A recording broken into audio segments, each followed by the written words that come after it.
بسم اللہ الرحمن الرحیم، لاکھوں کروڑوں درود و سلام محمد وال محمد پر۔ السلام علیکم ناظرین، میں ہوں آپ کا میزبان سید محمد حسنین کاظمی، قصہ ٹی وی کے پروگرام شرعی مسائل اور ان کے جوابات کے ساتھ۔ ہمارے ساتھ پروگرام میں موجود ہیں مولانا سید وسیع حیدر صاحب، جو کہ ہمارے سوالات کے جواب دیں گے۔ السلام علیکم مولانا صاحب۔ وعلیکم السلام ورحمۃ اللہ وبرکاتہ۔ قبلہ، ہم پہلے سوال کی طرف پڑھتے ہیں۔ ہمارے ایک دوست کا سوال آیا ہے کہ وہ ایک ایسی جگہ پر رہتے ہیں جہاں پر ان کو روزہ باہر افطار کرنا پڑتا ہے، اور جس ریسٹورینٹ میں وہ اپنا روزہ افطار کرتے ہیں تو ان کو یقین ہے کہ وہ جو گوشت استعمال کر رہے ہیں وہ حلال طریقے سے ذبح نہیں ہوا، تو ایسے میں ان کے افطار کے لیے کیا حکم ہے؟ دیکھیے، یہاں مسئلے دو تین ہو جائیں گے۔ ایک تو یہ کہ افطار کرنے میں یعنی ان کے روزے کے اوپر کوئی اثر نہیں پڑے گا اس افطار کی وجہ سے، یعنی ان کا روزہ صحیح ہے۔ مسئلہ یہ آئے گا کہ اگر وہ حرام طریقے سے وہ جانور ذبح ہوا ہے، صحیح طریقے سے ذبح نہیں ہوا، شرعی تقاضے اس کے پورے نہیں کیے گئے، تو ایسی صورت میں جب وہ جانور حرام ہے تو اس کا کھانا ان کے لیے جائز نہیں ہے، اور نجس بھی ہے وہ۔ اس کی وجہ سے اگر وہ ظاہر سی بات ہے کھانے کی صورت میں ہے، گیلا ہوگا تو ان کے ہاتھ یا منہ جہاں پر بھی وہ چیز ٹچ ہوگی وہ جگہ بھی نجس ہو جائے گی، لیکن ان کا روزہ جو ہے اس گوشت کے افطار کرنے سے باطل نہیں ہوگا، اور انہیں چاہیے کہ ایسی چیزوں سے، ایسے مقامات سے پرہیز کریں، کیونکہ یہ ایک ایسی غذا ہے کہ جس کو شریعت نے حرام قرار دیا ہے۔ آغا، ہمارے پاس جو دوسرا سوال آیا ہے وہ یہ ہے کہ کیا روزے کی حالت میں غیر اخلاقی گفتگو کرنا یا غیر اخلاقی تصاویر دیکھنا روزے کو باطل کر دیتا ہے؟ جی، جہاں تک یہ روزے کی حالت میں فاحش گفتگو اور فاحش تصویریں دیکھنے کا تعلق ہے تو یہ کام چاہے روزے کی حالت میں ہو چاہے غیر روزے کی حالت میں ہو، یہ کام کرنا حرام ہے۔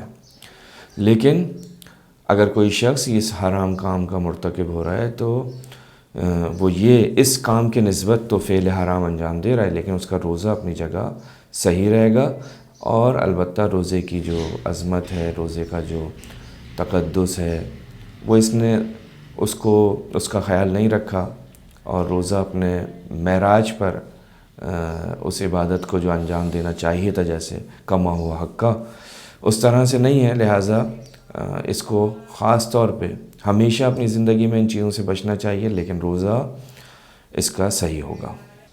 آقا، یہ بتائیے گا کہ روزے کی حالت میں تیل لگانا یا پھر کان میں دوا ڈالنا یہ ٹھیک رہے گا؟ دیکھیے، روزے کی حالت میں تیل لگانے سے روزہ باطل نہیں ہوتا، ٹھیک۔ اکثر مومنین یہ سوال کرتے ہیں کہ جی میں روزے سے ہوں، تیل لگا سکتا ہوں، یا مثال کے طور پہ کلر کر سکتا ہوں اپنی داڑھی پہ یا بالوں میں، یا ناخن کاٹ سکتا ہوں، اور اسی طرح کے دوسرے سوال۔ مثلا یہ جو آپ نے بھی اپنے سوال میں ایک اور چیز اضافی فرمائی کہ کان میں دوا ڈالنا یا آنکھ میں دوا ڈالنا، تو روزے کی حالت میں آنکھ میں دوا ڈالنا، کان میں دوا ڈالنے سے اگرچہ اس کا ذائقہ حلق تک پہنچ بھی جائے، روزہ باطل نہیں ہوتا۔ اور اسی طریقے سے روزے کی حالت میں کلر کروانا بالوں کا، یا مثال کے طور پہ تیل لگانا یا ناخن کٹوانا یا بال کٹوانے سے بھی روزہ باطل نہیں ہوتا۔ قبلہ، ہمارے پاس ایک اور سوال آیا ہے کہ کیا خواتین ان ایام میں کہ جس دوران ان پر نماز یا روزہ واجب نہیں رہتا، تو اس دوران میں کیا وہ قرآن کو مس کر سکتی ہیں یا اپنے بالوں کو ڈائی کر سکتی ہیں؟ دیکھیے، آپ نے سوال فرمایا کہ ایام مخصوصہ جو کہ عام طور پہ خواتین ہر مہینے چند دن تک ان سے عبادت کو اٹھا لیا جاتا ہے، نماز نہیں پڑھ سکتی، روزہ نہیں رکھ سکتی، تو ان ایام کے اندر خواتین جہاں تک قرآن کو مس کرنے کا تعلق ہے تو قرآن کی جلد کو مس کیا جا سکتا ہے، لیکن حروف کو مس نہیں کر سکتی۔ اسی طرح بالوں کے ڈائی کرنے کا مسئلہ، تو بالوں کو ڈائی کیا جا سکتا ہے، کلر کیا جا سکتا ہے، اس میں کوئی حرج نہیں ہے، جائز ہے۔ بہت شکریہ مولانا صاحب، آپ نے ہمارے تمام سوالات کے جواب دیے۔